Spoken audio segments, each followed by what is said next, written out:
नमस्कार दोस्तों।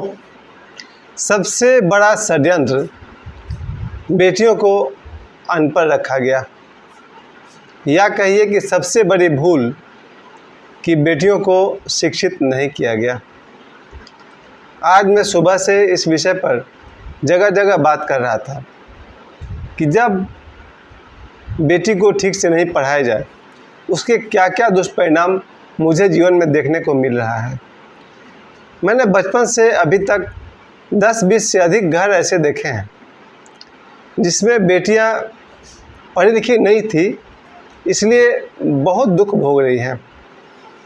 10-12 बहन मेरी ऐसी है, बहन मतलब अपनी बहन नहीं, समाज में मैंने 10-12 ऐसे महिलाओं को देखा है जिनका विवाह टूट चुका है, पति से अलग रहती हैं, लेकिन पढ़ी लिखी नहीं है, इसलिए आर्थिक रूप से बहुत कमज़ोर हैं।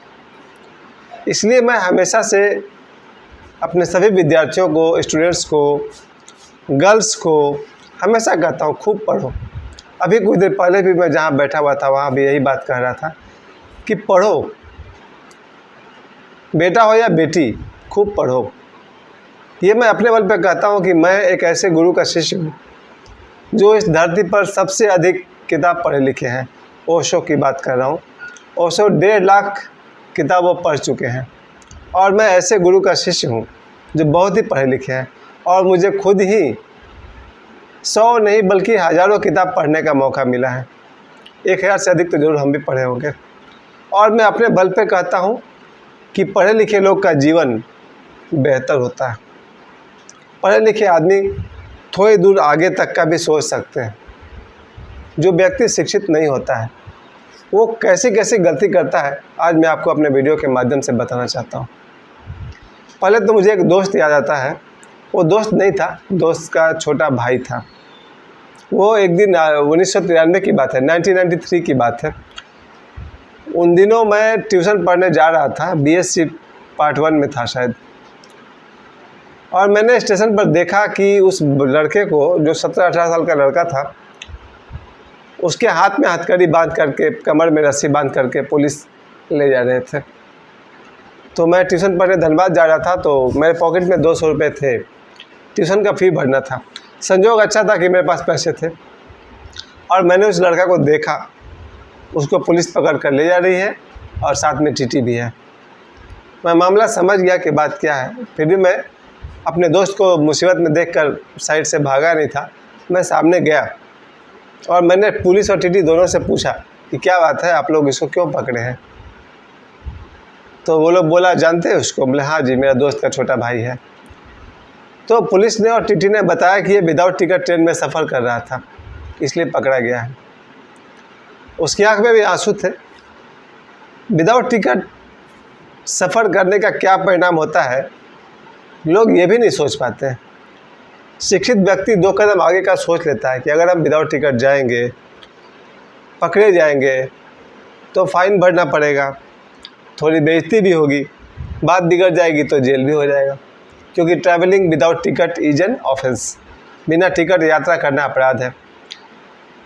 तो फिर हमने कहा ठीक है, इसका कुछ फ़ाइन बनता है तो बताइए कितना फ़ाइन भरना होगा। तो उस ज़माने में बोला 50 रुपये दीजिए। मेरे पास 200 रुपये थे, मैंने 50 रुपये दिए, रसीद कटवाए और अपने दोस्त को वहाँ से छुड़ाया। 2 दिन बाद मेरा दोस्त मेरे घर पर आया और मेरे 50 रुपये उसने वापस कर दिए। प्यारे दोस्तों, ये तो उदाहरण है जब व्यक्ति अशिक्षित होता है उसका। आप कह सकते हैं लॉजिकली मेरे से कि भाई बिना पढ़े लिखे लोग का भी ज़िंदगी आलीशान होता है। यही तो गड़बड़ है। लोग ऐसे ऐसे तर्क देते हैं पढ़ाई के खिलाफ में कि फला व्यक्ति पढ़ा लिखा नहीं है, बहुत बड़ा नेता है, फला आदमी पढ़ा लिखा नहीं है, बहुत बड़ा पहलवान है, वो आदमी पढ़ा लिखा नहीं है, बहुत बड़ा समाज का लीडर है। सर, गलत एग्जाम्पल दे दे करके बच्चों का हिम्मत बढ़ जाता है। आज के वीडियो में मैं आप सभी को बताना चाहता हूँ कि सबसे पहले तो मैं आपको धन्यवाद करता हूँ कि मेरे 1660 सब्सक्राइब्स और 4,25,000 व्यूज़ और मेरे 950 वीडियोज़, आप सभी दर्शकों को मैं धन्यवाद करना चाहता हूं।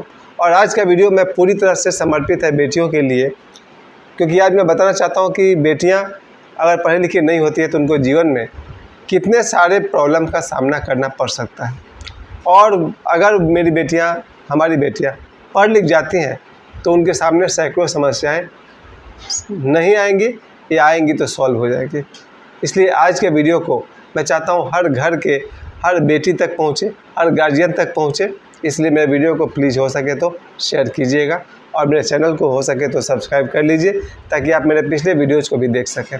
प्यारे दोस्तों, आज का वीडियो बेटियों को समर्पित है और विशेष करके उन बेटियों को जिन्हें हमारे समाज में या पूरे धरती पर हज़ारों साल से अनपढ़ रखा गया। मैं समझ सकता हूँ, मेरा अपना जन्म 73 का है, 1973 का है, और मैंने बचपन से नोटिस किया है जब मैं 5-6 साल का था कि जहाँ 10 लड़के पढ़ने जाते हैं वहाँ 3-4 लड़कियाँ पढ़ने जाती थी। हमारे परिवार में अगर 10 लड़के हैं और 10 लड़कियाँ हो तो 10 लड़के पढ़ने जाएंगे और 2-3 लड़कियाँ पढ़ने जाएंगी। वहाँ से मैं अपनी बात शुरू करना चाहता हूँ और वहीं से गलत हो गया। हमारे समाज का निर्माण जब से हुआ होगा, बहुत प्राचीन काल से मुझे लग रहा है कि बहुत पहले से, जैसे वर्णन होता है कि भगवान राम वशिष्ठ मुनि के पास पढ़ने गए, भगवान कृष्ण संदीपनी मुनि के पास पढ़ने गए, पर माता सीता कहाँ पढ़ने गई, वैसा कोई वर्णन मुझे पढ़ने को नहीं मिला है। अगर मैं गलत बोल रहा हूँ तो कृपया मुझे कमेंट पर बताइएगा। पुराने ज़माने में भी मुझे लगता था कि स्त्रियों के शिक्षा का व्यवस्था उतना अच्छा नहीं था, मुझे लगता है। बाद के समाज में तो छोड़ दीजिए कि मुग़लों के शासनकाल में क्या हुआ होगा। मुझे लगता है मुग़लों के शासनकाल में भी लड़कों और लड़कियों के शिक्षा का अनुपात है वैसे ही बिगड़ा हुआ होगा। मुझे लगता है कि बहुत दिनों तक, मैं तो पढ़ा रहा था क्लास 8 वाले को, कि बहुत दिनों तक लड़कियों को ज़्यादा शिक्षा नहीं दी गई। नाम लिखना सिखा दिया गया, उस ज़माने में चिट्ठी लिखना सिखा दिया गया, और बाकी करना क्या है, शादी करके घर संभालना है। फिर जब मेरा ज़माना आया, 1973 वाला ज़माना आया, यहाँ से मैं अपनी बात उठाता हूँ क्योंकि इसके बाद जो मैं बोल रहा हूँ उसका प्रमाण मैं खुद हूँ। I am the proof. मेरे सामने जो हुआ है मैं उसकी बात करना चाहता हूँ कि हमारे समाज में कहिए, हमारे परिवार में भी कहिए, ज़्यादातर ध्यान तो चला गया कि बेटा को पढ़ाना है। सभी बाप को लगता है कि बेटा को पढ़ाना है क्योंकि बेटा से ही ख़ानदान का नाम रोशन होगा। मुझे लगता है सभी लोगों ने भूल से पक्षपात कर लिया है कि जितना बेटों को पढ़ाने पर जोर दिया था उतना बेटियों पर नहीं दिया। और ऐसी भूल अगर हुई है तो भूल को कभी भी सुधारा जा सकता है, कभी भी। आज भी कोई अगर इस वीडियो को देखने वाली कोई बहन मेरी, कोई महिला, अगर वो 50 साल की है तो आज रात को भी पढ़ना शुरू कर देगी तो क्या हर्ज है। सैकड़ों किताब है, सैकड़ों न्यूज़पेपर्स हैं। आप लाइब्रेरी में जाइए, अच्छी किताब इशू कीजिए और पढ़िए। शिक्षा जरूरी नहीं कि आप क्लास 3, 4, 7 का ही करेंगे, कहीं से पढ़ाई कीजिए। तो मैं ये बात तो मैं अंत में करना चाहता था कि अगर कोई बहन अशिक्षित है तो आज से पढ़ सकती है। और ये वीडियो बनाने का मेरा उद्देश्य ये है कि मैंने जो पाथरडी धनबाद में जहाँ मैं रहता हूँ, यहाँ जो मैंने 10-20 परिवार टूटते हुए देखे, जिन बहनों को अकेला देखा, किसी भी कारण से परिस्थितिवश परिवार टूट गया है तो, विवाह सफल हो गया है तो, या तलाक हो गया है तो, या पति की मृत्यु हो गई हो तो, किसी भी कारण से जब मैं किसी स्त्री को देखता हूँ कि वो अशिक्षित है तो उसको अपना जीवन संभालना बहुत मुश्किल हो जाता है। क्योंकि पढ़ी लिखी महिला अपने परिवार को थोड़ा आसानी से चला सकती है। कहीं ना कहीं वो कोई जॉब कर सकती है, स्कूल में टीचर हो सकती है, ट्यूशन पढ़ा सकती है, किसी ऑफिस में काम कर सकती है। और जिन लोगों के पास शिक्षा नहीं है वो क्या करेगी? सरकार से जो चावल मिलता है उससे घर थोड़ी चलता है। अगर कोई महिला अशिक्षित है तो बाकी ये खर्च कैसे निकालेगी? अपने बच्चों को पढ़ाना, कपड़े खरीदना, है ना, तेल मसाला खरीदना कहाँ से आएगा? अशिक्षित महिला क्या कर सकती है? या तो किसी घर की नौकरानी बन जाती है या किसी भी तरह से गुजारा होता है, बहुत मुश्किल से होता है। इसलिए मैं आज के वीडियो में आप सभी का ध्यान आकर्षित करना चाहता हूँ। समाज में कुछ 1-2 लाइन्स है जो मुझे पसंद नहीं है। जब कोई बेटी की शादी करा दी जाती है तो उसके दिमाग में ये बात भर दिया जाता है कि अब माँ बाप से तुम्हारा कोई रिश्ता नहीं रहा, अब तुम्हारा ससुराल वाले ही सब कुछ है। यहाँ पर मुझे ऐतराज़ होता है कि एक तरह से माता पिता अपनी बेटी को कहते हैं कि तुम्हारा यहाँ से रिश्ता ख़त्म, ससुराल तुम्हारा सब कुछ है। अच्छी बात है, सुनने में भी अच्छा लगता है, प्रैक्टिकली भी अच्छी बात है। मैं कह रहा हूँ यहाँ कुछ गलत नहीं है।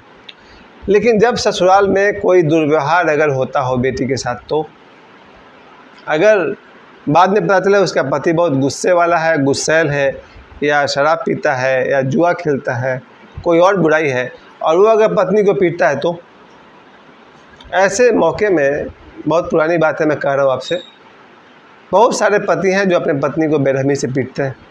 वो जाए तो कहाँ जाए, वो तो अनपढ़ है। वो सोचते हैं कि इस पति से झगड़ा कर भी लें तो कहाँ जाएंगे। घर जाइएगा तो घर में एक ही मंत्र चलता है कि भाई तुम्हारा तो हम शादी कर दिए, यहाँ से अब तुम्हारा कोई लेना देना नहीं है, तुम्हारा ससुराल ही सब कुछ है और पति ही तुम्हारा परमेश्वर है। अब वो लड़की का माता पिता सपोर्ट नहीं करते हैं। माता पिता कहते हैं कि भाई मैंने शादी कर दिया, बात ख़त्म। वो कहते हैं ना, मैंने ज़िंदगी भर का कोई ठेका नहीं लिया है। तो प्यारे दोस्तों, समाज का ये एक लाइन मुझे पसंद नहीं है। मेरा अपना मानना है कि जिस बेटा को या जिस बेटी को मैंने जन्म दिया है, जब तक मेरी आखिरी सांस है मैं तब तक साथ हूँ अपने बच्चों के। मेरी बेटी या मेरा बेटा, जब तक मेरी आखिरी सांस है मैं तब तक उनके साथ हूँ। वो आगे जाके बड़ा आदमी बन जाए वो उनका सौभाग्य है।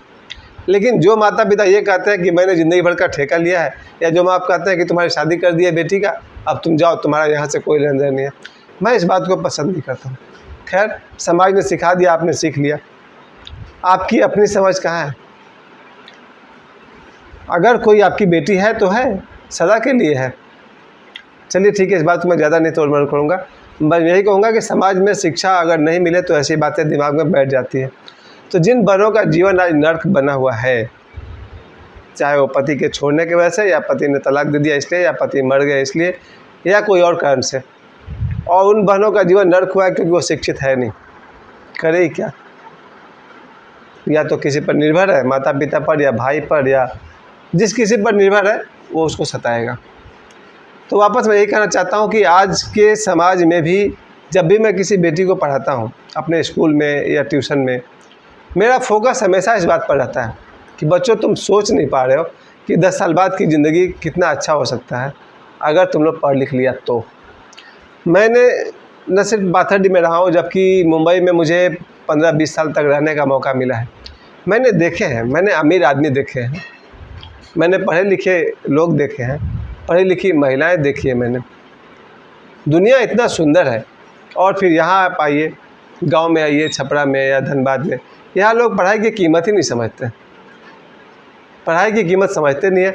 10 साल बाद क्या होने वाला है उसका वो लोग इमेजिनेशन ही नहीं कर पा रहे। कल ही मैं ओशो को सुन रहा था, जहाँ ओशो भगवान बुद्ध के एक सूत्र को पढ़ रहे थे कि भविष्य के महासुख के लिए वर्तमान के छोटे सुख को त्याग देना चाहिए। भविष्य के महासुख के लिए वर्तमान के छोटे सुख को त्याग देना चाहिए। यही विद्यार्थी जीवन का कुंजी है। स्टूडेंट लाइफ में यही किया जाता है। भविष्य में अगर सुख चाहिए तो वर्तमान के सुख को छोड़ देना चाहिए। मेरे जितने भी विद्यार्थी हैं, मेरे स्कूल में है, ट्यूशन में है, मैंने जीवन में हज़ारों विद्यार्थियों को पढ़ाया है। और मैं आप सभी से कहना चाहता हूँ, कोई कितना बड़ा भी नेता हो जाए, कोई कितना बड़ा पहलवान हो जाए, कोई क्रिमिनल हो जाए, कोई अंडरवर्ल्ड डॉन हो जाए, पैसे तो सबके पास रहेंगे सर, लेकिन शिक्षित व्यक्ति अगर प्रॉपरली एजुकेटेड है तो उसके पास धन भी होगा, शक्ति भी होगा और शांति भी होगी। ये असली बात है। बाकी सभी लोग जो होते हैं, जो शिक्षा के बल पे नहीं किसी और बल पे अमीर हो जाते हैं, उनके पास धन तो होता है, शक्ति भी होता है, शांति नहीं होती है। लेकिन एक शिक्षित व्यक्ति, अगर आप शिक्षित हैं, आप एक सच्ची ज़िंदगी जी रहे हैं, अच्छी नौकरी कर रहे हैं, तो आपके पास धन भी होगा और शक्ति भी होगी और सबसे बड़ी बात की शांति भी होगी।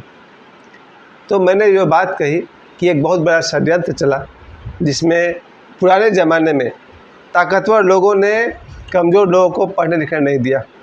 शायद आप मेरा इशारा समझ गए होंगे मैं क्या कह रहा हूँ। पुराने ज़माने में ताकतवर लोगों ने कमज़ोर लोगों को शिक्षित नहीं होने दिया, ताकि वो कमज़ोर का कमज़ोर बना रहे। आगे चल कर के लोगों ने बेटों को तो शिक्षा दिया, बेटियों को शिक्षा नहीं दिया, ताकि वो ज़िंदगी भर कमज़ोर बने रहे और घर की नौकरानी बनी रहे, घर की दासी बनी रहे। एक औरत जीवन भर करती क्या है उससे पूछिए, तो उसको यही लगता है ससुराल आने के बाद से वो घर के काम करना, बच्चे संभालना, और 80 साल पार हो गया। गलत तो कुछ भी नहीं है, सब अच्छी बात है। लेकिन अगर कोई महिला शिक्षित है, उसका जीवन में सातों रंग आ जाएगा, ऑल द 7 कलर्स। सबसे पहली बात कि खासकर मैं आज स्त्री शिक्षा की बात को उठाया हूँ। अगर एक महिला, अगर एक माँ पढ़ी लिखी है तो वो अपने बच्चे को जिस ढंग से पढ़ा सकती है, जिस ढंग से संस्कार दे सकती है, वैसा अनपढ़ माँ से हो सकता है नहीं हो पाए। जो माँ पढ़ी लिखी नहीं है वो अपने बच्चे को अच्छी बात तो सिखा सकती है, संस्कार तो दे सकती है, लेकिन अगर कहीं पढ़ाई में हेल्प करना पड़े तो नहीं कर पाएगी। कोई बात नहीं, कोई बहुत बड़ी समस्या नहीं है। अगर किसी माता ने अपने बच्चे को अच्छे संस्कार दे दिए, यही बहुत बड़ी बात है। लेकिन अगर कोई माता अपने बच्चों को शिक्षा भी दे पाई तो सोने पे सुहागा। अगर माँ पढ़ी लिखी हो तो उसके बच्चे कमज़ोर जीवन में हो ही नहीं सकते। मेरा जोर इस बात पर है कि जो कोई भी मेरे इस वीडियो को देख रहा है, अगर वो पुरुष है तो आपका कर्तव्य है, आपकी पत्नी, आपके बच्चे, आपकी बेटियां आज से पढ़ाई को पकड़ लें। कम से कम अखबार पढ़ना शुरू करें, वहाँ से भी दिमाग, ब्रेन, थॉट्स डेवलप होना शुरू हो जाएगा। कल सुबह आप अखबार खोलकर पढ़िए और आपकी चिंतन शक्ति बढ़ जाएगी। मैं बार बार कहता हूँ कि क्या फ़र्क है आदमी और शेर में, आदमी और जानवर में क्या फ़र्क है? सबसे बड़ा फ़र्क शिक्षा का है। कोई भी मगरमच्छ आदमी को मार के खा तो सकता है, लेकिन आदमी ऐसा इंटेलिजेंट नहीं हो सकता है। तो कोई शेर हो या जिराफ हो या मगरमच्छ हो, आदमी की सबसे बड़ी महानता यह है कि वो शिक्षित हो सकता है। आदमी और जानवर में कोई सीमा रेखा है तो यही है कि चाहे वो व्हेल हो या लायन हो या जिराफ हो, शिक्षित होने का तो सौभाग्य मनुष्य को ही मिला है। और अगर हम सब आदमी होकर के भी शिक्षित नहीं हो पा रहे हैं, बैड लक। कोई भी जानवर, पक्षी शिक्षित नहीं हो सकता है, केवल मनुष्य ही शिक्षित हो सकता है। और हम सब मनुष्य होकर भी शिक्षित नहीं हो पाए तो फिर आपने आदमी होने का पूरा मज़ा नहीं लिया। इसलिए जो लोग भी मेरे इस वीडियो को देख रहे हैं, आप सभी को मैं आज यही कहना चाहता हूँ कि शिक्षा पर ध्यान दीजिए। आप जो कुछ भी हैं, मैंने देखा है शिक्षित लोगों को जो बेचारे पढ़े लिखे नहीं हैं, वो जैसे तैसे काम करके अपना परिवार चला रहे हैं, बहुत त्याग से चला रहे हैं, मेहनत से चला रहे हैं। अगर उसमें थोड़ा शिक्षा जोड़ दिए होते तो जीवन उनका और थोड़ा सा सरल और मनोरंजक हो जाता। कुछ डाइवर्स होते हैं, कुछ और तरह के लोग होते हैं, जीवन भर श्रम करते हैं, पर श्रम करते करते ही वो 80 साल खत्म हो जाती है उनकी। लेकिन अगर वो पढ़े लिखे रहेंगे तो जीवन में श्रम भी होगा, शांति भी होगी, थोड़ा घूमने भी जाएंगे, ज़िंदगी का पूरे मज़े लेंगे। इसलिए मैं कहना चाहता हूँ कि आप अब पुरुष है या स्त्री, लड़का है या लड़की, इस भेदभाव को मैं चलिए हटा देता हूँ। मैं यही कहना चाहता हूँ कि शिक्षा सबके लिए ज़रूरी है। एजुकेशन इज़ पावर, जिन्होंने भी कहा है ठीक कहा है। आपके देश में चाहे बड़े से बड़े कोई आदमी आ जाए, शिक्षित का कद्र वो करेगा ही करेगा। कोई कितना भी बड़ा हो जाए, शिक्षित व्यक्ति का आदर सम्मान हमेशा करेगा। इसलिए चाहे वो आप लड़का है या लड़की है, पुरुष है या स्त्री है, आज से ठान लीजिए कि शिक्षा आपका सबसे बड़ा अस्त्र शस्त्र होगा। अखबार पढ़ें, लाइब्रेरी से किताब मंगा के पढ़ें, कोई कोर्स करना पसंद है पढ़ाई का वो करिए, लेकिन शिक्षित होइए। आप जो नौकरी करते हैं वहाँ शिक्षित होइए। टीवी पर न्यूज़ देखने की आदत डालिए। महिला है तो भी आप तरह तरह की अच्छी किताबें पढ़िए, आप शिक्षित होइए। फिर देखिए आपका जीवन में कितना सुंदरता, कितना आपका जीवन बहुत सुंदर हो जाएगा। और जो स्टूडेंट्स मेरे वीडियो को अगर देख रहे हैं, मैं सभी बॉयज़ से और सभी गर्ल्स से कहना चाहता हूँ, अगर आप लोग शिक्षित रहेंगे और प्रॉपरली शिक्षित रहेंगे सही तरीक़ा से, जीवन में आपके हज़ारों मुश्किल या तो आएंगे ही नहीं आपके सामने, या आएंगे तो सॉल्व हो जाएंगे। प्यारे दोस्तों, शिक्षा मेरे हिसाब से इस दुनिया में नंबर 3 का महत्वपूर्ण चीज़ है। शिक्षा, अंत में सब आदमी को कहना पड़ता है कि पढ़ने लिखने से क्या होता है, असली चीज़ तो पैसा है। ये मैं कल बेमिसाल फिल्म देख रहा था और मैंने ये लाइन्स बहुत बार सुना है और बच्चों को सुनाया भी है, जहाँ अमिताभ बच्चन ट्यूशन मास्टर के रोल में रहते हैं और कहते हैं कि पढ़ने लिखने से क्या होता है, असली चीज़ पढ़ाई नहीं है, असली चीज़ पैसा है। प्यारे दोस्तों, इस वीडियो को देखते समय भी आपको लगता होगा असली चीज़ पढ़ाई नहीं है, असली चीज़ पैसा है। मैं मानता हूँ पढ़ाई को मैंने 3 नंबर कहा, इसके ऊपर में आता है धर्म। आपका धर्म आपके साथ जीवन भर रहेगा और जहाँ तक मैं समझता हूँ मरने के बाद भी आपके साथ रहेगा।